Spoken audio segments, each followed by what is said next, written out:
सलोनी बहुत ही सीधी और भगवान को मानने वाली थी, लेकिन उसकी सौतेली माँ उसकी सीधेपन का फायदा उठाती थी और उस पर बड़े अत्याचार करती थी। जरा सी चूक हो जाने पर उसकी खूब पिटाई करती। अरे सुनते हो, कोई लूला लंगड़ा देख इसकी शादी तय करो और इसे इस घर से बाहर का रास्ता दिखाओ। सलोनी के पिता जानते थे कि मीना एक चांडाल औरत है, इसलिए वो एक अच्छा घर देख सलोनी की शादी कर देते हैं। लेकिन वहां भी सलोनी से जलने वालों की कमी नहीं थी। सलोनी की ननद निकिता उसे बिल्कुल पसंद नहीं करती थी। सलोनी, बात तो सुनो जरा। जी कहिए। आज शाम को मेरे बॉस खाने पर आ रहे हैं। ध्यान रहे उनकी खातिरदारी में किसी प्रकार की कोई कमी नहीं होनी चाहिए। जी आपने कह दिया, बिल्कुल वैसा ही होगा। शाम को सलोनी जैसे ही गैस पर खाना चढ़ाकर वहां से जाती है अभी इसके खाने का स्वाद बढ़ाती हूँ। निकिता गैस की आंच तेज कर देती है। थोड़ी देर में देखते ही देखते सारा खाना जल जाता है और पूरे रसोई घर में चारों तरफ धुआं फैल जाता है। अब आएगा मजा।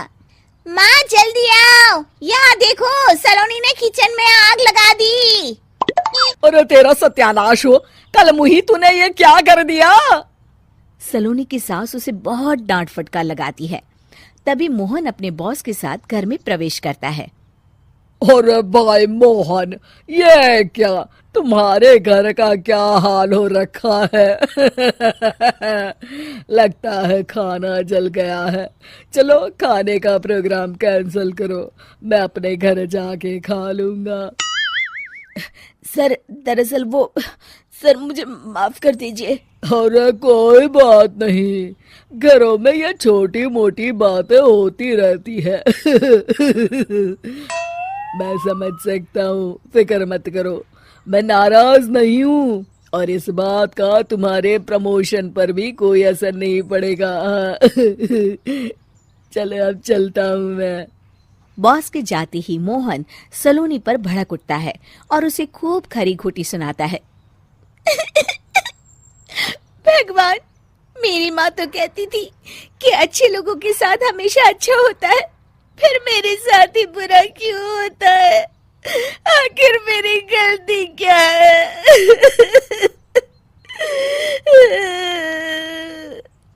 तभी आकाशवाणी होती है। बेटी, अब तुम्हें कोई दुख नहीं दे पाएगा। तुम्हारा बुरा सोचने वाले के मन की सारी बातें तुम पहले ही जान जाओगी। अगले दिन सलोनी निकिता को चाय देने उसके कमरे में जाती है। तब निकिता के मन में कुछ बातें चल रही थी। कल तो मैंने सिर्फ खाना जलाया था, अब तू देखती जा सलोनी, तेरा इस घर में जीना हराम कर दूंगी। अच्छा, तो ये बात है, अब इसे सबक सिखाना ही पड़ेगा।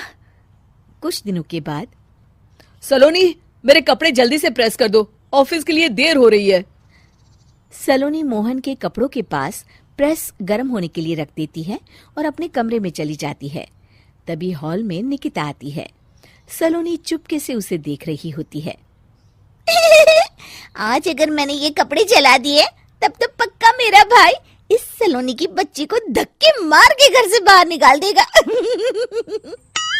अरे तू क्या मुझे निकलवाएगी?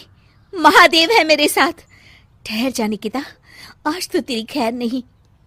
सलोनी अपने पति मोहन को बुला लाती है और निकिता की सारी करतूत दिखाने लगती है।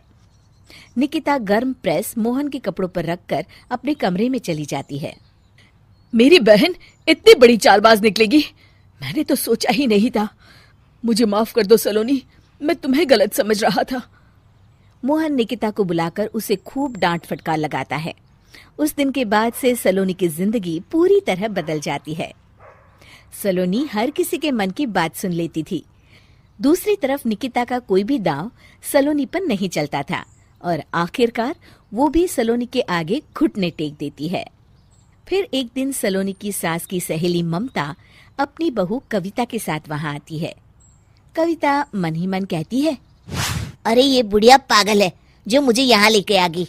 कहाँ मैं अपनी किटी पार्टी छोड़ के इसके साथ यहाँ मरने आ गई। पता नहीं कब तक इसे झेलना पड़ेगा। अरे ये जल्दी मरे और इसकी सारी जायदाद मेरे नाम हो जाए। सलोनी कविता की सारी बातें सुन लेती है। अरे कविता, तुम अपनी सास की जायदाद के लिए उन्हें झेल रही हो और उनके मरने का इंतजार कर रही हो। ये तो गलत बात है। सलोनी की बात सुनकर कविता बिना देर किए कहती है, अरे ये तुमने कैसे सुन लिया? ये सारी बातें तो मैं अपने मन से बोल रही थी। तुमने कैसे सुन लिया?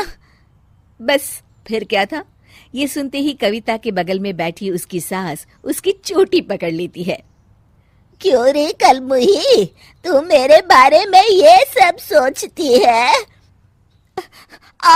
मम्मी जी, मुझे माफ कर दीजिए।